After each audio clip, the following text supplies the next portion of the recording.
दिल्ली, एक शहर जो कभी सोता नहीं, लेकिन एक दिन एक घर में ऐसी खामोशी छाई जो कभी टूटी नहीं। बुराड़ी के संत नगर इलाके में एक पड़ोसी ने भाटिया परिवार के घर का दरवाजा खुला देखा। वो अंदर गया और उसके बाद जो उसने देखा उससे पूरी दुनिया का खून ठंडा हो गया। 11 लाशें, एक ही घर में, एक ही रात में। क्या कोई साजिश थी या कोई ऐसी शक्ति जो समझ से परे थी? पड़ोसी का चिल्लाना, पुलिस का आना और पूरा मोहल्ला एक ही सवाल से गूंज उठा, ये सब एक साथ कैसे मर गए? 10 लोगों के शव सीलिंग से लटके हुए थे, सफेद चुन्नियों से, आंखों पर पट्टी, हाथों में बंधन, सब एक जैसी पोजीशन में।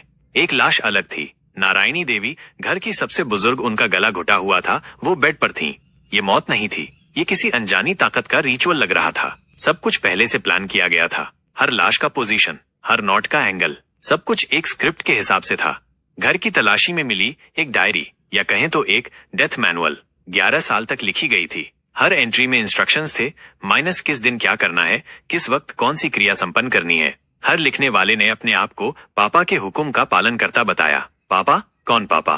पापा यानी ललित के मरे हुए पिताजी। डायरी के हिसाब से उनकी आत्मा ललित के जरिए बात करती थी और पूरे परिवार ने बिना किसी सवाल के हर बात को भगवान का संदेश मान लिया। आंख बंद कर लेना, घबराना नहीं, जब क्रिया पूरी होगी पापा सबको ऊपर उठाने आएंगे।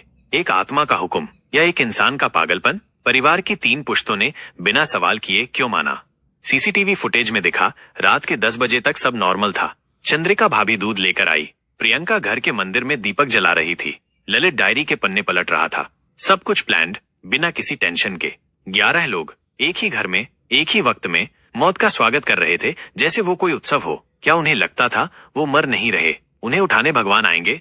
साइकोलॉजिस्ट्स ने कहा, माइनस शेयर्ड साइकोसिस, माइनस जब एक इंसान का भ्रम पूरे परिवार को कंट्रोल करता है। अगर भक्ति और भ्रम की सीमा एक हो जाए तो सच और पागलपन में फर्क कौन करे? पर कुछ बातें कभी नहीं समझी गईं। नारायण देवी की डेथ अलग क्यों थी? क्या उन्होंने मना किया था? डायरी का राइटर कौन था? हैंड राइटिंग सबकी थी, पर फिर भी एक जैसा पैटर्न।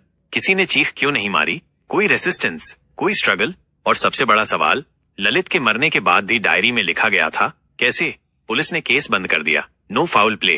पर सच तो यह है कि कोई सच कभी लिखा ही नहीं गया, सिर्फ डायरी में छुपा दिया गया। या तो पूरा परिवार पागल था, या हम कुछ समझने से इनकार कर रहे हैं। आत्मा, विश्वास या वशीकरण? आज भी उस घर में कोई नहीं रहता। लोग कहते हैं रात में आवाजें आती हैं। कुछ लोगों ने अंदर से दीपक जलता देखा है। वो डायरी पुलिस के पास है, लेकिन उसके कुछ पन्ने आज भी मिसिंग हैं।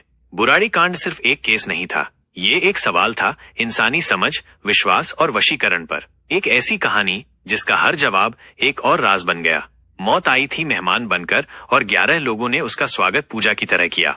दोस्तों, अगर आपको हमारी ये स्टोरी पसंद आई हो तो इसे लाइक और शेयर जरूर करें, और ऐसी साइलेंट केस स्टोरी सुनने के लिए चैनल को सब्सक्राइब करना ना भूलें। मिलते हैं एक और इंटरेस्टिंग साइलेंट केस के साथ।